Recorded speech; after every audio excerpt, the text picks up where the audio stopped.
I've done is I've taken a piece of scrap fabric, I've put it in my embroidery hoop, and I've drawn lines on it with Sharpie, and I've numbered my lines so that I can keep track of which stitch is what.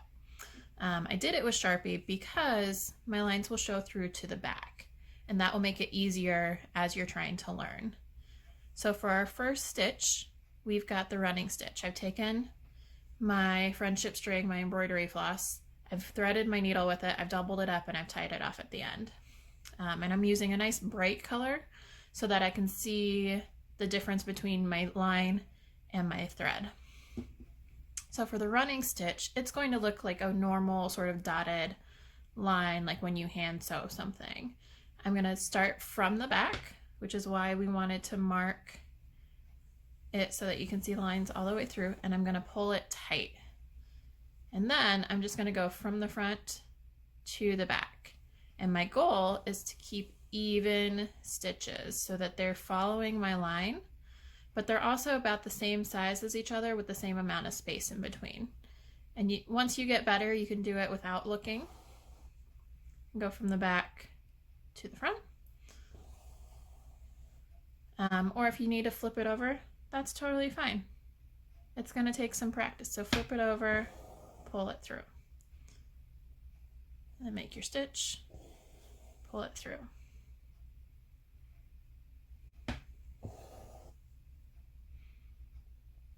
And the more practice you get, the more even your stitches will be.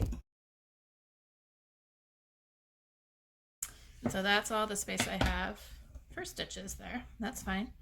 So what I'm going to do is I'm going to flip it over. I'm going to make a loop with my thread, and I'm going to pull the end all the way through. I'm just going to push that loop down. I'm going to pull it tight, and that's going to make a knot. And that's going to keep it from coming out from the front. So that is the back of a running stitch and the front of a running stitch. Okay. So our next stitch that we're going to do is called a back stitch. And what that's going to do is give us more of a solid line. It's very similar to the running stitch, but slightly different. We are going to start through from the back side again, but I'm going to start a little bit down the line versus right at the beginning. And instead of going to the next spot, I'm going to go backwards, hence it being called a back stitch. Okay, so that's the front of that. And then when I flip it over, I'm going to go past my last stitch to the front and come out. So you can see I've left a gap. Now I just go back.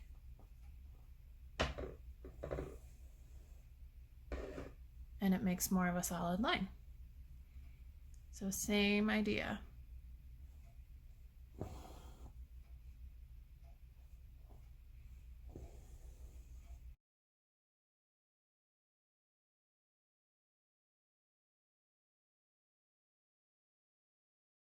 And when you run out of space, you go to the back and you tie it off just like we did last time.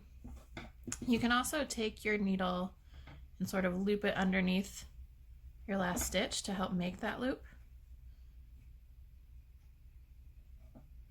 that you're making your knot with.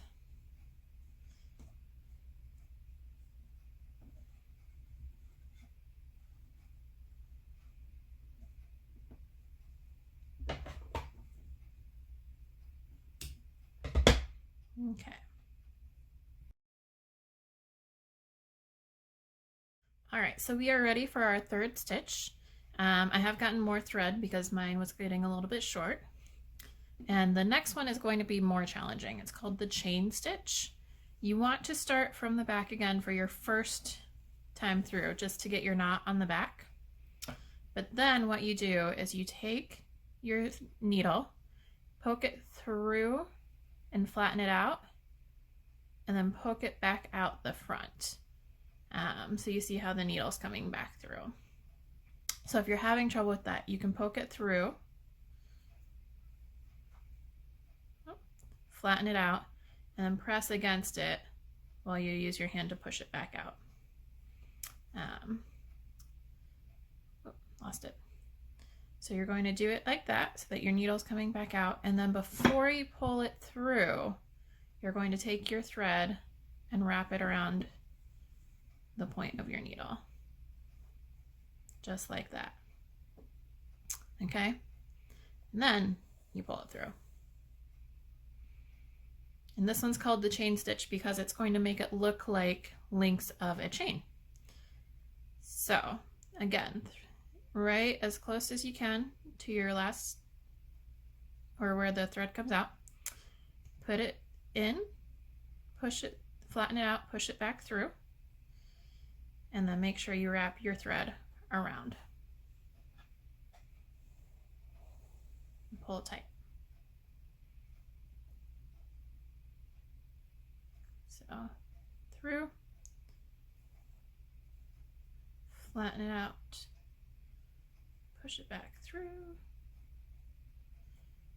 wrap your needle around.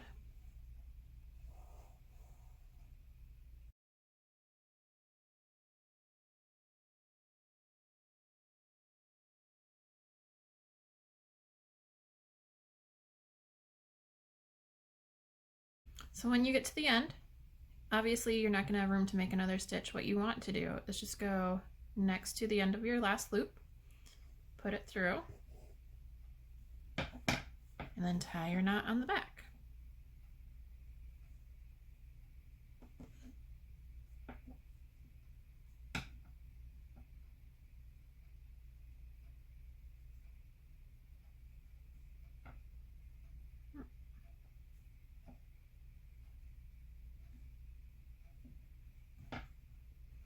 And cut it off. So that is the chain stitch.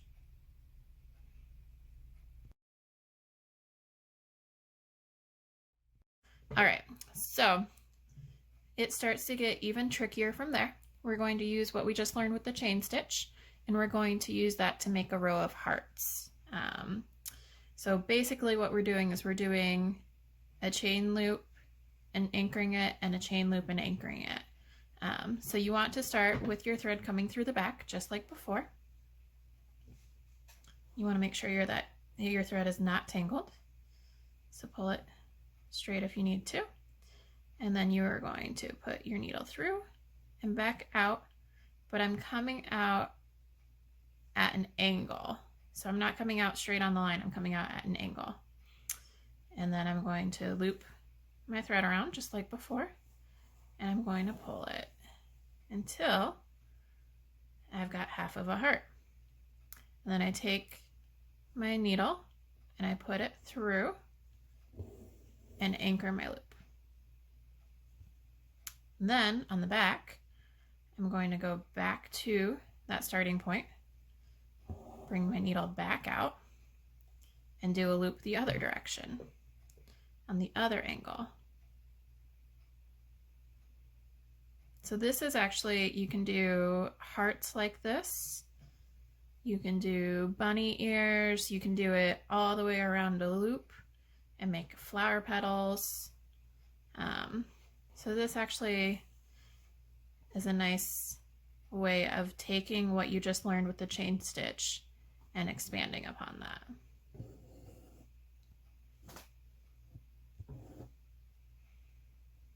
Okay, so you can see I've got a little heart. A little heart.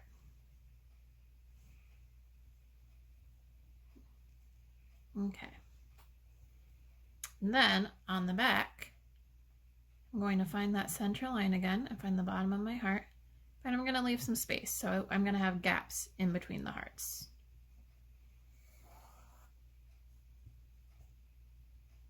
So come through, put your needle back through at an angle.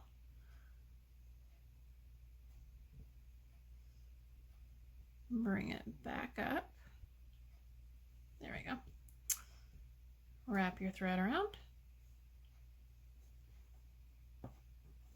Pull it.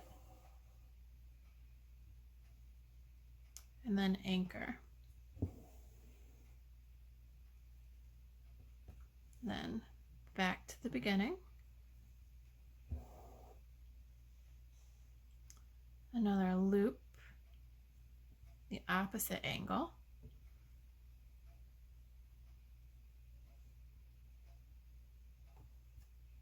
Wrap it around, pull it tight, anchor it. So you can do kind of big hearts like these, or you can do much smaller hearts.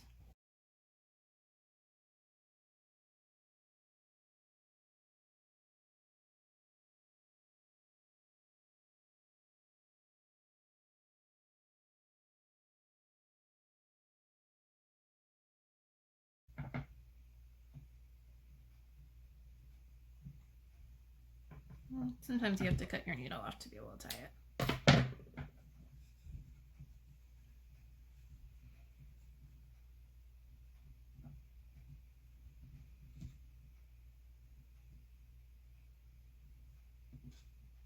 And sometimes it just doesn't work for you.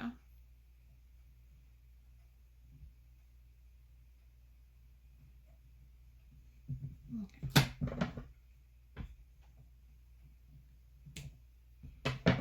Okay.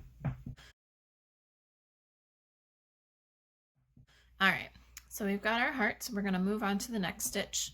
It is going to be a little bit easier than that last one was. That last one was tricky, I will admit. What we're going to do now is a cross stitch, and that's called a cross stitch because you're going to go across your stitches and you're going to basically make an X.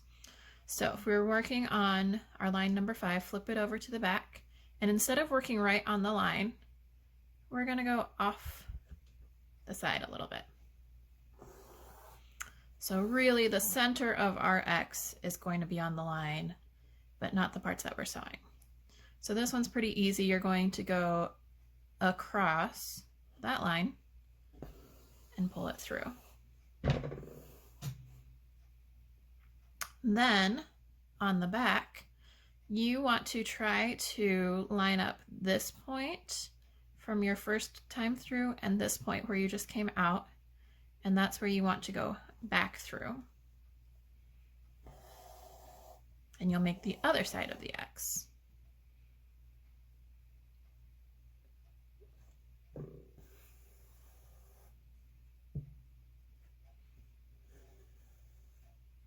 Okay, so pretty easy. You've got an X there, and you can do much closer to the line,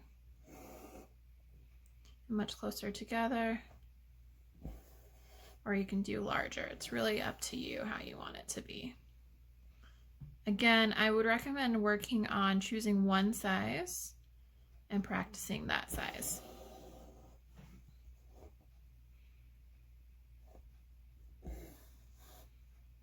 But yeah, give out different sizes a try and then pick out the size that you want to work with.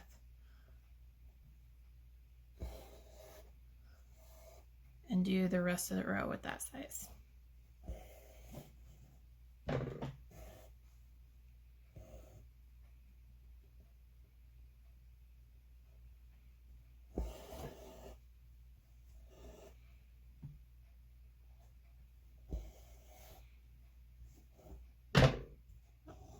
If it gets tangled, you'll have to untangle it.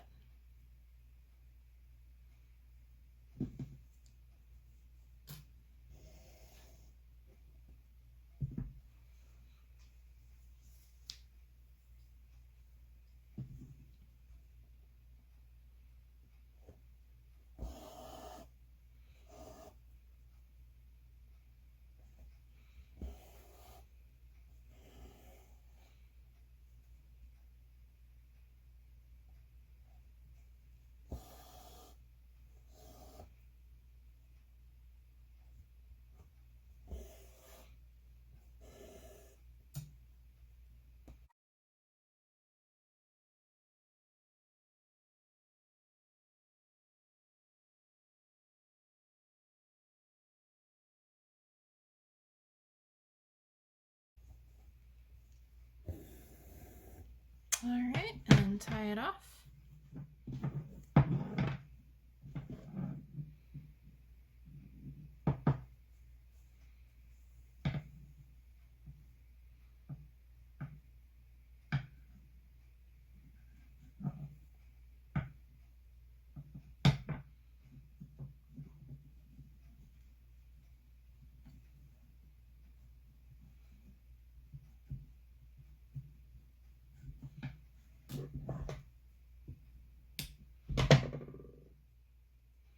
Okay.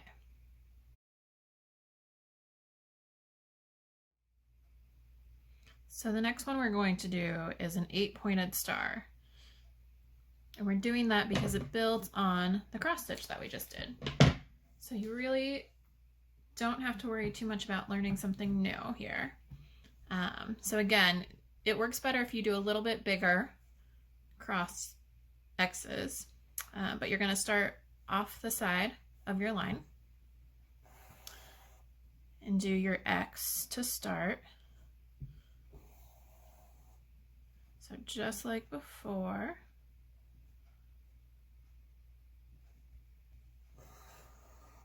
So I have a nice good size X. Okay, and then I'm going to go to the back. I'm going to go in between these two spots. It's going to come up and then go back down through, then to the back again, but I am going on the line now.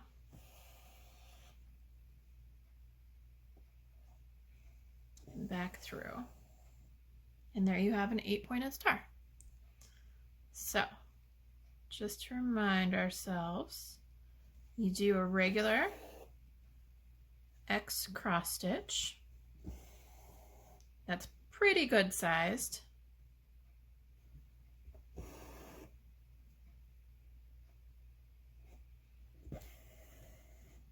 And then you come up between those 2 points.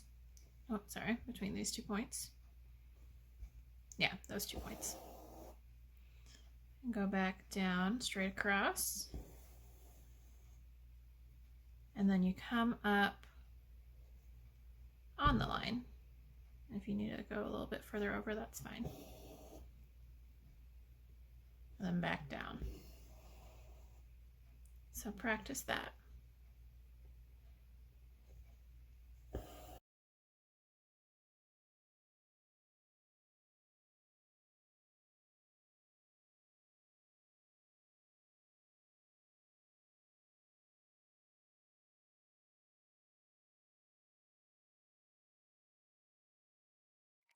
Okay, and the last stitch I'm going to show you is called a threaded running stitch. So remember, your running stitch is the first one that we learned. So you start with that, and you want your stitches pretty small, pretty close together. And what we're going to do is make a wavy line. So start with your running stitch, do all along your line, and then we're going to come back with a second string.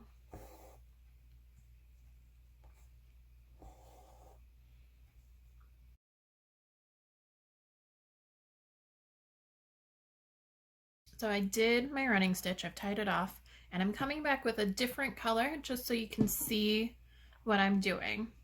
What I'm going to do is go next to my first stitch, put my needle through, bring it up. And then I'm going to take my needle and staying on top of my fabric, I'm going to work my thread underneath that first stitch. That first one you can pull a little tighter. And then I'm going to go the opposite way through the next one. And I'm doing everything above the fabric right now.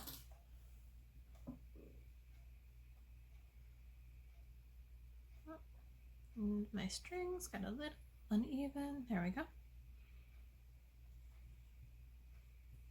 Okay, I'm not pulling all the way tight because if I pull all the way tight, I'll lose my wiggle in my line. So we want that sort of wave. We want that wiggle.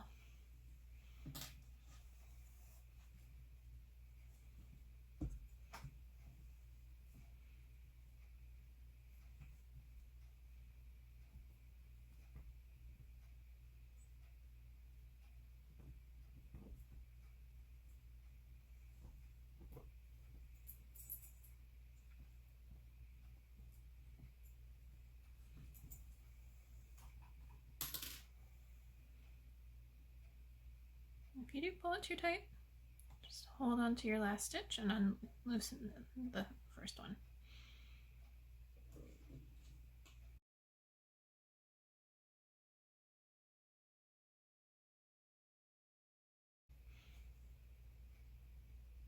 Okay, and just put it back down through the fabric.